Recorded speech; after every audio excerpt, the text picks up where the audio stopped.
featured speaker and keynote speaker of the final Saturday of the Weiner Wellness Week, the Fall Fiesta. This is the big one, and you're lucky, because today you're going to get her for not just one, but two. Two presidents. We're going to make her stay for the roundtable. This is Caroline Golmick, one of our favorite practitioners, and the inventor and the creator of Terraining. Camp. Right? Yep, you got camp. it. Yep. Terraining camp. Well, I was going to get to the camp. I was drawing it out for emphasis, dramatic license. Okay. But anyway, so Caroline's got some great new stuff for you today. Stay tuned, and she'll be back again for the roundtable where we'll tear it down a little bit more. But for now, Caroline Golmick. Thanks, Joe, as always. So for those of you who maybe haven't tuned in or haven't been here when I've been talking before, my name's Caroline Golmick. I'm a CNHP, CHHP. I'm located currently in Elwood City, and I also operate virtually with many of my clients across the country. And I got into natural health because my husband was diagnosed with Crohn's disease when he was 9 years old. And he was on medications and run through the ringer of Western medicine for many years. And so when we were married, at that point, he was on medication for about 15 years. And we got introduced to a naturopath who empowered us to make changes in our lives. And he's now been 6 years medication and symptom free. And so when I watched that healing come to fruition, I was kind of rocked by it, and it lit a fire in me to go and learn more. And so I went back to school. I got a formal education, and 2 years ago I opened up Terrain Natural Health so I could come and share the good word about our health and our creation. And so I always tell my clients there are 3 steps to healing. It's step 1 is to pray and believe. Step 2 is to commit to radical life change. And step 3 is to separate from your diagnosis. And each of those steps can be difficult for their own reasons.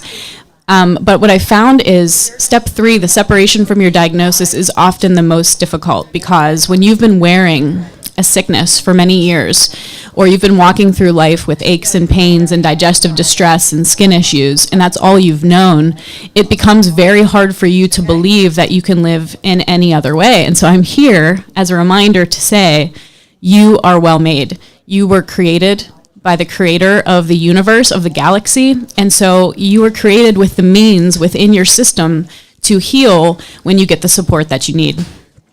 So there's been a bit of an evolution to my practice over the last couple of years.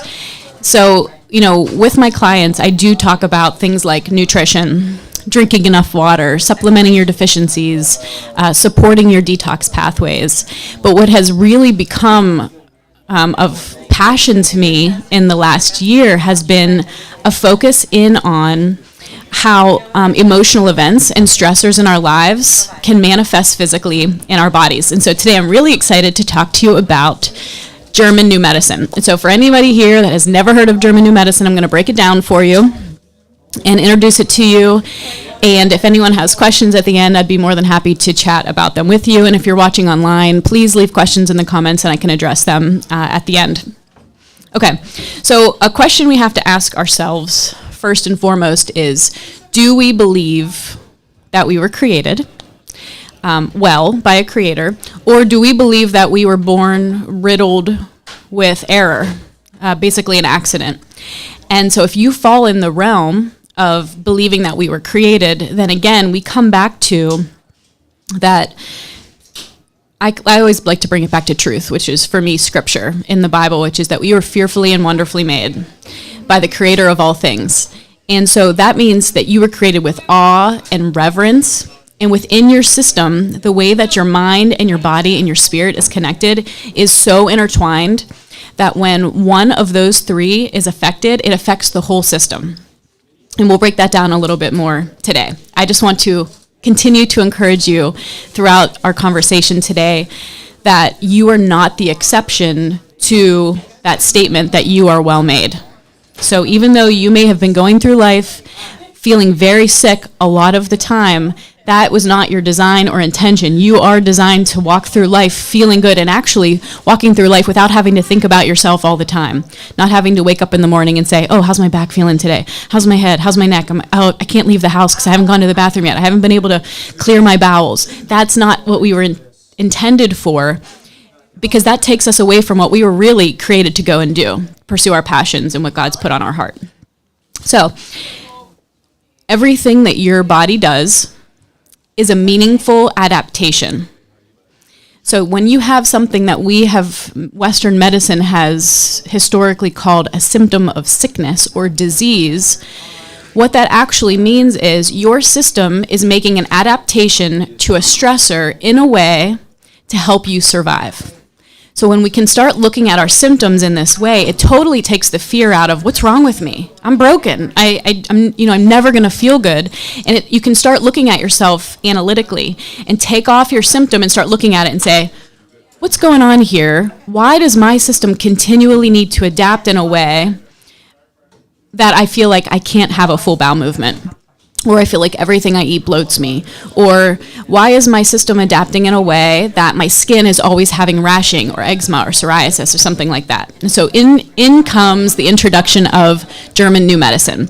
So German New Medicine was founded by Dr. Hammer. He was a medical doctor. He was the head of oncology in the internal medicine department in Munich, Germany.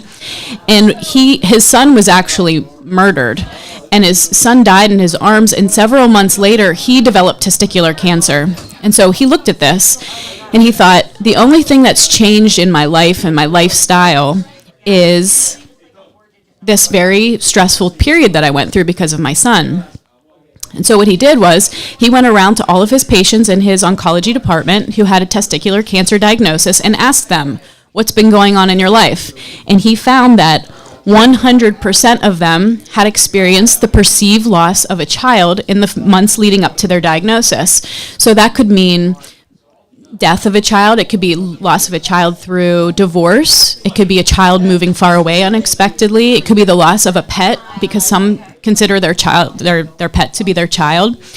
And so when he found this, that 100% of these patients had experienced this loss of a child, he went the next step and he did a brain scan on every single one of them. He did a CT scan, and he found that they all had a lesion in the exact same part of the brain. So he postulated the body was making an adaptation, a smart adaptation. So why would your body, when it would lose an offspring, decide to add a tumor on your testicle? Well, when they ran his lab reports, they found that his testosterone levels were much higher and his sperm count was way up. So you start thinking, biologically, why would my system add cells to this area? Well, it would do that to help make up for the offspring that was lost. It basically boosted his ability to procreate and his desire to mate during that time to make up for the loss of seed. So this is how your body would make a smart adaptation to a stressor that it experienced. We call that the big scary C word, cancer, and you have to be afraid of it and something's wrong with your system, when really, if you can take a step back, you could say, oh, actually, my system's making a very smart adaptation to that stressor that it experienced. And we can understand this when, you think about an animal in the wild kingdom that's running, being chased by a lion. If that was you and you were being chased by the lion, your heart rate would go up, your blood pressure would be up, you would stop digesting food because that would not be of importance to your survival, and you wouldn't be sleeping at night. You'd be keeping one eye open looking for the lion. Instead, all of your resources would go to your arms and your legs and your eyes so you could see better and you can run fast, get away from your predator. We call those smart adaptations in that moment, and they are, and they're only intended to last for a very short period of time. You're supposed to get away from your predator and be able to tell your system, okay, I'm safe. Your system goes back to homeostasis. We, though, as humans, we get caught in these patterns that keep us running from a lion for long, extended periods of time. So these very short, intended to be short periods of adaptations turn into long periods of adaptations. For many, it's weeks and months and decades. And so when you can think about that, when your blood pressure's up and your heart rate's up and you're not digesting well and you're not sleeping for weeks and months on end, of course that is going to cause your system to start showing symptoms of disease. But really, it's not your It's not that you're broken and something's wrong with you. It's that your body is so smart, it's trying to do everything in its power to help you survive always. So being able to fully grasp this concept can totally turn on its head the way that you look at symptoms moving forward, and it's how you get back your health freedom. And this is how you wage war on disease, by understanding that disease does not come from you being a broken being. It comes from your body being so smart, it's always trying to survive. Okay.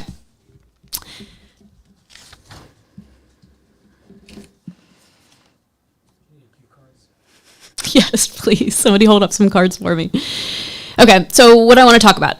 Disease starts in the mind, not in the body. Disease is actually not a malfunction, as I mentioned, but a smart adaptation to cope with traumatic events. Our Creator does not make mistakes. And I think when we can look at like a picture of the solar system or the galaxy, and you can be like, oh, look how awesome that is. Look how magnificent. It's so big, we probably can't even begin to understand the magnitude. Well, the creator of that created you. And so we essentially have that whole galaxy within us. And when we can start to break down and start to understand little pieces of the connections of it, again, you get to take back the power when it comes to your health. You no longer have to run to a doctor at every tiny signal or symptom, because you don't have to fear it anymore. You can start analyzing it instead. So, as you can imagine, Dr. Hammer, with all of this information he found, was highly criticized. He was thrown in jail, and he was found to be very dangerous. Now, why would that be? Even though there are thousands of case studies, and he was able to replicate his findings tens of thousands of times, why would this information be considered dangerous? I'll let you guys simmer on that, why this information would be considered to be so dangerous. Okay, so Dr. Hammer found that within this scope of what he was learning, that life events, stressors that occurred to those patients with testicular cancer, he then started applying it to other diagnoses. So he went around and talked to patients who had other similar diagnoses, asked them what's been going on in your life, did a CT scan to see where on their brain there had been some type of lesion. They call it a Hammer herd, these little like concentric circles that would appear on the CT scan, and he started to be able to connect all of the dots. And so just like in reflexology, if you were to look at a hand or a foot, you can find basically a whole body map there, even on your tongue or in your eyes, iridology, right? He found that your brain has this whole body map as well. And so whenever you could locate where on the CT scan where there was a lesion, you could start assessing where on the body there would be a physical adaptation to that stressor.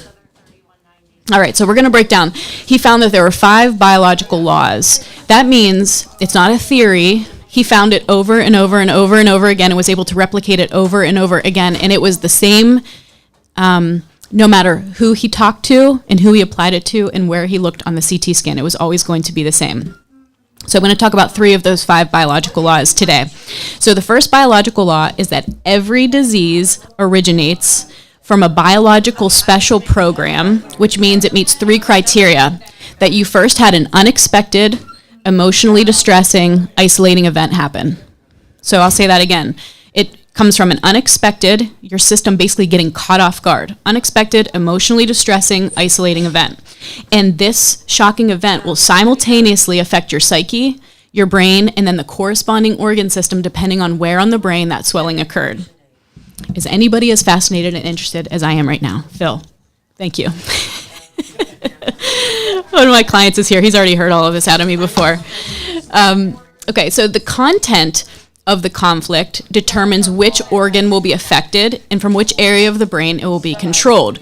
And so how the body adapts or what disease manifests will be determined by how the stressful event was perceived by the individual. So this is where things can get like a little bit murky, because 2 people could experience the very same event in their life and perceive it very differently based on what scope they're looking at, right? They say perception is reality, and there's so much truth in that. So the lens in which you're looking at your life through was probably created for you at some level from the ages probably 10 years old and younger. So things that were said to you, the way that you were treated or not treated, the way that you were provided for and nourished, nurtured, what the environment around you was like, that kind of sets you up for what these events later in life can look like, because that's the lens in which you're looking at your life through. So if there were twins who had parents divorce, and one of those children perceived that event as they took on blame, that was my fault. They probably got divorced because I'm so bad. Long term, that child may grow up to have long-term self-devaluation conflicts, which will lead to pain, chronic pain. Whereas the other child may not have felt it was their fault. They may just be really missing or feeling separated from their mother or their father. A separation conflict will always show as skin issues. So that's two children in the same home that experienced the same event with their parents who perceived it very differently, and because of their perception, showed very differently in their system long term. There are some exceptions to this. Now, if you were to get hit by a bus, that's not an emotional, long term that could be an emotional event, but it's not an emotional event that breaks your hip. It would be the bus. Now, there may be triggers down the road because of that event where you might find that every time you get on a bus or every time you're in the similar weather of the day where that happened, you find your system stressing and then showing a symptom at some capacity, but the bus is the thing that caused the issue, right? If you're poisoned, which I know we talk a whole lot about that here at the Weiner Wellness Center, if your system is poisoned, that's not going to be the emotional event. So there are a couple of exceptions to this. Okay, so let's talk about trauma a little bit, because a lot of times when this word gets talked about, people just shut off their ears. They're like, oh, blah, blah, blah, just get over it. Or they think, I never had a big traumatic event happen to me. I wasn't robbed at gunpoint. I wasn't abused in a major way. And so what happens is you start comparing and saying things like, oh, a lot other people have it worse than I do. It's like your immediate go-to. I'm blessed the way that I am. Other people have it much worse. Or you say things like, I need to just move on or get over it, or I don't understand why that has been affecting me so much, because you're playing the comparison game. When trauma, really, if we could redefine it, if we said a traumatic event is something that catches your system off guard, is distressing to you, and isolating, meaning it's hard for you to talk about it with other people, that is trauma, then man, is there a spectrum of trauma. A traumatic event could be getting an unexpected, like, tax bill that you didn't see coming of an extra $5,000 or $6,000 that you don't have sitting around. That could be unexpected, that could be distressing and isolating because you're embarrassed to talk about it. There's shame in it. Boom. Your system in that moment, depending on how you perceive that bill, is going to make an adaptation on your brain, and to the corresponding organ system, you will then notice symptoms. Okay.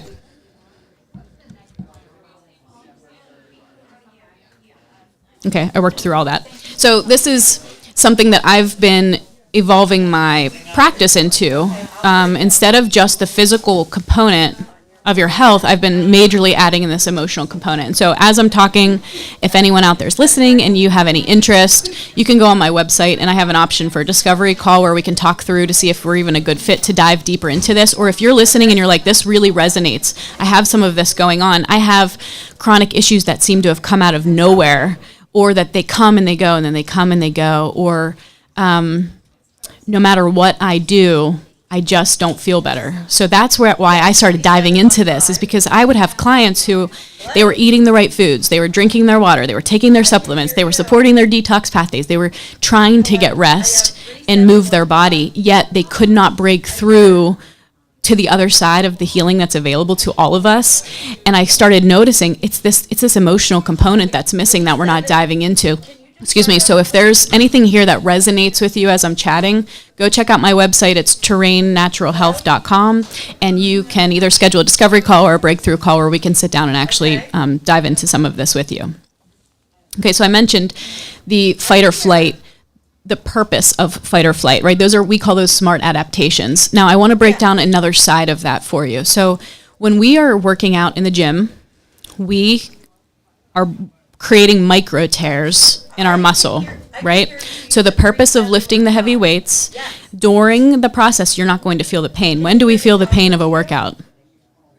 Yeah, next day, maybe 2 days later. And you wake up and you're like, oh, what's going on? And you're like, oh yeah, I did 100 push-ups 2 days ago. That makes so much sense that I'm sore. And what do you call it? You say like, oh, that's a good pain. I'm hurting so good today. It's because you know where it stemmed from. You can tell your system, I'm not I don't need to go see a doctor or get an MRI. I don't need to go get surgery on my shoulders. I know exactly why I'm feeling this way. It's because I can point back to the event that happened. And that's a meaningful biological adaptation to stress. You break down your muscle so that it has the purpose of building back stronger. So when you look at this through this context, it starts to make sense. But it's, for some reason, we can understand it in the context of working out at the gym, but we can't apply it to other things that might be going on in our system. And so we're going to be breaking some of those down. Okay, so the second biological conflict. So the first biological conflict was that there has to be an unexpected, emotionally distressing, isolating event that causes a shift at the psyche, the brain, and the corresponding organ system based on the perception of that event. The second biological law, I just wrote something wrong. The second biological law is that every physical adaptation caused by stress occurs in two phases. So there is a stress phase and there's a healing phase. So the stress phase happens while you're in conflict. So that would be while you're actively running away from the lion. The healing phase is once that lion, or once you were to be safe from the lion, how your body would then respond to that. The stress phase, the conflict phase happens right after the event generally. And so some telltale signs that you are in conflict are when you're having cold hands and feet chronically. When you're having trouble sleeping, you're ruminating. You can't stop thinking about this thing. When your appetite is down, you're struggling to eat. When you have increased blood pressure, when your digestion has slowed, maybe you're starting to have some bloating, or maybe you're not going to the bathroom every day like you're used to. And again, when you're ruminating, when your mind just can't turn off of this event. Those are all good telltale signs that there will be like cold hands and feet. I'm shivering. I'm in conflict. My body's in like this manic conflict, buzzing almost. In the healing phase is when the conflict resolves at the psyche. So in the context of running from a lion, it would be when you make it out of the jungle and you're safe. Boom, I can relax. Your system is safe. That's whenever you'll get into that deep parasympathetic state. And that's when you're going to notice things like fatigue, because your body can rest and digest and heal when you're sleeping. Fever, so there will be a lot of heat. So the opposite of that cold side of when you're in conflict, it will actually be a lot of hot swelling, inflammation, heat. So, it used to be that we understood that when you have a fever, that means your body's healing. It's a good thing. You didn't try to just put the kibosh on it right away with taking some Tylenol, because what happens when you take Tylenol, and this is if you want to know more about this, go back to my last talk. I talked in depth about this, the use of Tylenol and how detrimental it is to our system. But also, a fever is a healing mechanism for our body. And whenever you continually take away that adaptation, that smart adaptation, you force your system to become chronically weak and dependent on something to keep the fever lower, and it will keep you sicker longer. That fever is intended to heat out whatever is trying to replicate in your system. And in this case, in the healing phase, that inflammation and that fever is intended to get that swelling off of your brain so that the corresponding organ system can get back to homeostasis and totally heal. Okay. So when we talk about pain, as I mentioned with the gym, you're going to notice ulceration in the conflict phase, and in the healing phase, there will be cell growth. During the cell growth is when you'll have swelling, pain, inflammation. And if you think about like a scab you get, if you skinned your knee, that ulcerates the skin, and then whenever it's healing, it starts scabbing over, right? And there might be some periods of like itchiness and swelling, but you don't think, oh no, like I think it's majorly infected, I need to go get my knee cut off. You think, oh, just like let it go and this will take care of itself. You don't have to do anything to make that cut heal. Same with like a paper cut. If you get a paper cut, you don't even think about it. It might bug you for a couple of days, but you don't have to intentionally do anything to heal that paper cut. It will heal itself if you do not interfere with it. If every other day you dug your fingernail in there and like pulled that apart, you would cause ongoing healing issues. And that's what we do with these conflicts in our lives. Instead of just saying, okay, my body is safe, I can heal, we have these triggers that basically end up being like little scrapes of our scab or our paper cut that keep us in conflict. And I'm going to break this down a little bit further for you. With pain, the conflict that's related to that is a self-devaluation conflict.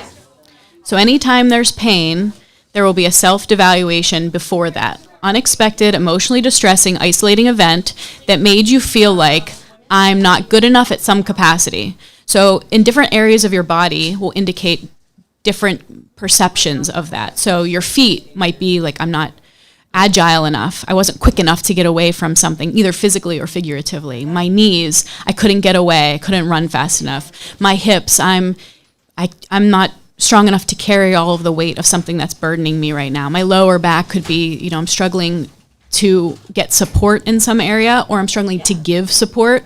And when there's these unexpected, emotionally distressing, isolating events, and you can say, hey, I actually know when my back pain started. It started Tuesday, and on Monday, you can start thinking, what was going on Friday, Saturday, Sunday, Monday? What caught my system off guard and was distressing to me? Even in those very moments of letting your brain connect the dots, sometimes right then you'll be able to notice some of that pain alleviate. It's incredible. Okay, I just need a card whenever you're ready. I'll pause there for just a second. Okay. During those moments, so that trigger or that conflict, your body takes a snapshot because, again, it's so smart. It wants to remember everything about that moment so it can stay away from it to survive. So it remembers what it tastes, smells, sees, touches, what season it is, what you're listening to, what perfume someone had on around you. Your brain will remember all of that. Your subconscious will. And anytime you step on one of those, we call them little tracks, it's almost like a little bomb goes off, it reminds your system of, oh, I remember when I was in conflict, and it can put you back there. That's why that would be like the scraping of the scab right before it heals. And so for some people who have this ongoing, like, I don't know, it comes out of nowhere, and all of a sudden my back's killing me again. And then it gets better for a few weeks, and then all of a sudden my back's killing me again, and I just can't figure it out, and I've made all these changes and nothing is helping it get better. It's likely that there's a trigger here of something that caught your system off guard, it was distressing and isolating to you. And just identifying it can be helpful, but then there's other work that can be done, and that's what I'll do in my office with my clients, is we start working through some of those in ways that we can start having these perception shifts, perspective shifts, and giving you like new little clicks over of your lens to be able to look at life through, or look at these events that you've been through. Bye-bye. The fifth, I told you I'm going to share 3 of the 5 biological laws of German New Medicine with you today. The 5th biological law is that every disease is part of a significant biological special program of nature created to assist a person or an animal during times of unexpected stress. So everything that we have been told is a disease, that something is wrong with us, is actually a smart adaptation to a stressor that our system has been through on purpose. We are not broken. These are all intelligent adaptations. So again, if you can begin today to just like click over, when you go to the eye doctor and they're like, can you see better here or here? If you allow yourself to click over like 1 or 2 on the way that you perceive your symptoms day to day, this will totally transform your health. And you can start again analyzing, why is my system responding in this way? Why does it continuously have to make this very smart adaptation that it's making that I have believed to be some type of disease or issue that my body's having? Again, you are not the exception to the fact that we are well made. Okay, so let's break down a couple of different issues that I see a lot of in my office and break down maybe some of the traditional views that we're told they stem from and where this could actually stem from conflict-wise. So, skin issues. Traditionally, we're told that this is dependent on your diet or your hormones or your gut. The separation conflict from the German New Medicine perspective is actually a separation conflict. So something that your skin or you have been separated from, or something your system wants to separate from. And so you can think about like your skin is your barrier to the world. And so if there's someone used to touch you or hold you, and you're missing that touch, your system can respond in that way because in the conflict, just like your muscle tears, you'll have ulceration of the skin, and it will actually numb a little bit during that period. And that's for a purpose. The purpose is to numb you from missing of someone or wanting that person to be away from you, wanting to push them away.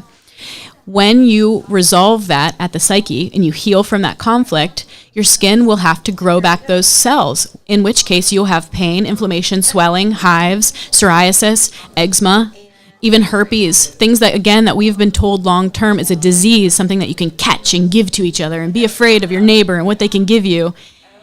It actually is your system making very meaningful adaptations to stress. So a question I would ask a client who's having ongoing skin issues is, when did it begin? And then before that, when did you experience an unexpected separation from someone, or someone that you wanted to separate from or push away from your body? Who do you desire to separate from, and or who used to touch you there or touches you there that you could be missing? And you can start connecting some dots for them. And it's amazing to see the light bulb go off for clients whenever they realize it's not something they have to deal with forever.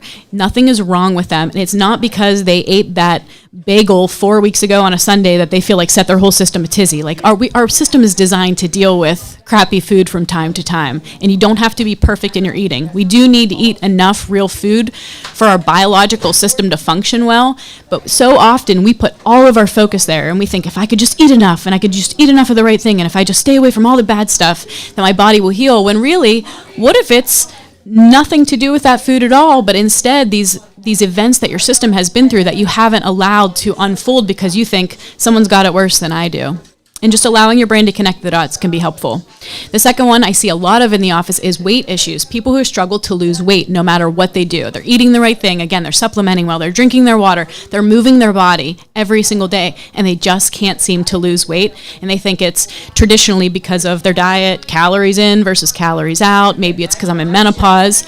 From the German New Medicine perspective, the conflict is an isolation, abandonment, refugee conflict. When your system feels like it's a fish out of water, or your life is at stake. If you were thrown into the desert, your body would hold on to water to preserve metabolic function in your body for a short period of time until you get back in the water as the fish, or until you get out of the desert and you're safe. But if your system feels like you're in this existence conflict for long periods of time, your kidneys will continue to make these adaptations, your kidney tubules, where you hold and retain water. And if you're in this conflict, existence conflict or abandonment, maybe you felt abandoned as a child and you've had weight issues ever since, and you never connected the dots, that it was because your system has been in a period of fight or flight for all of that time. And when you allow your brain to connect the dots and you say, actually, I'm safe for all of these different reasons. And even though maybe I felt that way when I was 7, I have perspective on my life now, and I can recognize that my nervous system can relax. And you connect those dots, your brain will allow that healing on that area of your brain to release that lesion, and then your system can release the weight that it no longer needs as a smart adaptation. So questions I might ask someone who is having, especially if it comes on really quick out of nowhere, this weight gain: who left? Who died? Who did you lose in your life? Who moved away quickly from you? At what point did you feel like you maybe were abandoned? When did you feel like you didn't have support and perhaps were left alone unexpectedly, that distressed you and felt isolating? Acne. Acne is one for sure that I hear all the time. I have clients, especially younger clients, come in and they are seeking help because no matter what they do, they've been told it's your diet, it's your gut, it's your hormones, and you're 15, you just have to let the hormones ride the wave of puberty. When German New Medicine perspective, the conflict is an attack conflict. So your skin smartly, wisely, will try to create a barrier. You get thick skin when somebody attacks. So it could be a physical attack. It could also be a verbal attack, that somebody says something to you, that your system in the moment will create the ulceration to the skin, and then whenever it heals, you'll get the redness, the pain, the swelling, the pustules that look like acne. And the other parts of that conflict, so one is attack, but the others are soiled and disfigurement conflict. So one usually triggers the other one. So if someone says, man, your hair looks really ratty today, and you're like, caught off, if you're like 14-year-old girl, you're like, oh my gosh, what? I didn't even know, I thought my hair looked nice today. Catches you off guard, distresses you all day long. You don't want to talk to anyone about it because now you're embarrassed and you're ashamed. All of a sudden 2 days later, your skin starts breaking out. And you're like, oh, it's because I need to go get on birth control because my hormones are all out of whack. No, that's not the answer. Don't do it. Don't go get on birth control. Then you look in the mirror and you start saying like, ew, look at me. This is gross. I can't believe my skin. I look so disgusting. And you feel the soiled, the disfigurement, which puts your system back into conflict. So what happens during conflict? Skin ulceration. What happens in the healing? Healing. Healing looks like the acne, which then triggers the, ooh, what's wrong with my, so you can see how this loop can continue. We become like, instead of getting chased by a lion, we're like chasing our tail. We're like a dog chasing our own tail.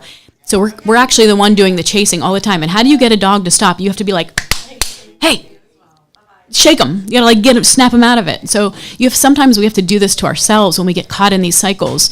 And it's easier when you can acknowledge what's going on instead of saying like, oh, my face is going to be broken out forever. It's so ugly. I hate it. And you can say, oh, actually, it's red and inflamed right now. This is actually the healing phase. And if I just let this ride out, it's going to go away. My body's giving me a signal. It's actually so smart. It's trying to give me thick skin to protect me from that attack I heard from that jerk of a girl last week about my ratty hair.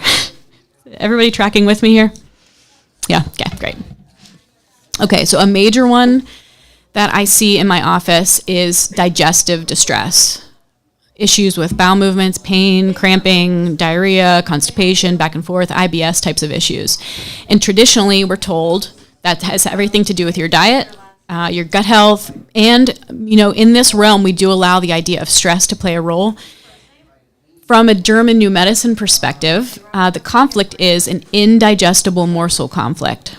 So when it started, maybe you were, like 2 months ago, let's say 2 months ago out of nowhere, before then I never had to think about my bowel movements. And now all of a sudden I'm using up a roll of toilet paper every morning and I'm nervous to even leave the house because I feel like I can't fully eliminate and it's stressing me out. Now I'm worried about everything I eat.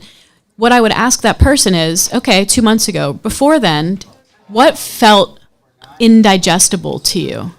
That probably was a lot of anger involved, that caught you off guard, was unexpected, emotionally distressing and isolating to you, and that you can start connecting the dots pretty quickly on some of these things. Now, if you've had this going on your whole life, we might have to go back a little bit further, but how you can start picking up on it is, especially if you have periods where you don't have any issues and then all of a sudden it comes on again, just by detecting what your triggers might be can help you start connecting the dots to what actually started it so you can resolve this at the psyche level, which is when the corresponding organ system will actually experience healing. During the active phase, conflict active, you're going to have cell proliferation. So additional cells will be added in that point to help you absorb and digest this morsel that you're struggling to digest. When you experience healing, this is when you're going to have night sweats, diarrhea, cramping, all of the things that we think actually mean you have a disease, diagnosis. That's usually when this comes. In the healing phase, you get this diagnosis, when really your system it feels now safe from this indigestible morsel. It has been able to digest it, and it's just working its way out of your system. You're in the healing phase. You're in the 2 days after a workout phase when that pain sets in, and you don't have to fear it. You can say, oh, actually, this is good. I'm not enjoying it. I can rest. I can try to get my sleep now because I'm probably going to be pretty fatigued. And to get rid of, this is awesome too. So to get rid of those excess cells that your body has created in the healing phase, you have to have fungus and bacteria to break it down. So this is also when, if you go into the doctor and you're like, something's wrong, I'm having diarrhea and cramping and I'm having night sweats, I need to get looked at. And they go in there and they're like, oh, we see a cyst or additional cell growth. And there's all this bacteria here, we have to put you on an antibiotic. When really the cell growth was there because it was growing back after you had it there to help you digest the indigestible morsel, so it had a purpose. And now the fungus and the bacteria is there to help you break down those excess cells. Everything in your system has a purpose. Nothing is happening by chance or in the wrong way. We are not riddled with error. Our body is so much smarter than we give it credit for because it's tied directly to our brain. So, I'm wrapping up here. I'm not sure what my time is here. Okay. Okay, great. So I am wrapping. If this is at all resonating with you, if you're someone who has tried everything and you cannot seem to see your symptoms go away, if you see symptoms that show up, disappear, show up again, disappear, especially if it's like a chronic pain that comes and goes, or no matter what you do, you just can't get rid of it, these issues, this is probably a good indicator that we need to look a little bit deeper at the emotional component, because even if you were to tear something, let's call it your rotator cuff, you tear your rotator cuff, your body is designed to heal. And if we allow it to heal, it will. if it continues to flare up in 6 months, a year, 3 years, 5 years later, you're like, oh yeah, it's always going to be this way. It's because I was hard on my shoulders as a kid or as a young adult. I don't believe that, and I don't buy it. And I believe if we support our system in the way it was designed and we recognize where this might be stemming from, when it's flaring, why it's flaring, what may have originally caused it to continue that cycle of pain where I'm feeling like I'm devaluing myself at some capacity, when I wasn't able to shoulder enough for somebody, when I let somebody down, then it takes away the fright about what's been going on with your shoulder, and you can stop running around to the doctors and getting a billion scans. You can actually start identifying the cause yourself, and this is where your true health freedom comes from. And this is how we wage war on disease, by fully understanding its purpose in our lives. So thanks for bringing me on, letting me chat about this. Does anybody have any questions for Caroline? Oh my God, that's loud. I'm sorry. Any questions? What's a good definition of terror? Is it terror training? Terrain? Terrain in camp. Oh, Terraining Camp. So Terraining Camp is an educational course that I had created that walks you through functional, practical, everyday steps that you can take to step back and toward your health. And so the steps of Terraining Camp, I'll give them to you here, are 1, drink more water. 2, eat real food. 3, supplement your deficiencies. 4, support your detox pathways. 5, find your rhythm of rest and movement. And number 6 is find emotional balance. And that's kind of where I laid into today, is on the emotional component. And it's about 4 hours of content where I dive a lot into the why, because a lot of times it's hard for us to make major shifts that we need to make, behavioral shifts, if we don't understand why we're doing them. And so that's what Terraining Camp is. You can find it on my website too, terrainnaturalhealth.com. That's in the chat, by the way. It is not. Terrain Natural Health is currently a physical office in Elwood City, and that's where I meet with my clients.